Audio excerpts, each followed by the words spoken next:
كلمتين صغار أحسن من 10.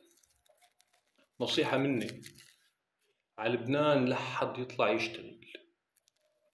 من يومين طلعوا شباب رفقاتي 2، ضلوا شي 9 أيام ورجعوا.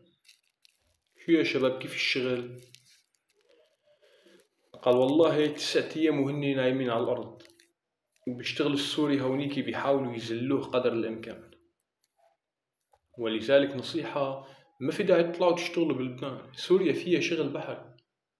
ليش طلع على لبنان وتطلع تنزل كرمال كم دولار؟ ما في داعي للطلعة كلها. وقت اللي بدي اطلع انزل انا، ما في داعي للطلعة كلها.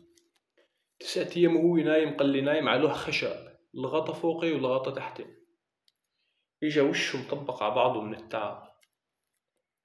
ولذلك والله ما في داعي تطلعوا تناموا بلبنان وتشتغلوا هونيك. العالم نايمة بالشوارع، مو ما يصير لها شغل. واللي بده يطلع إذا مؤمن منامي يا أخي لا تطلع على لبنان، لا تطلع.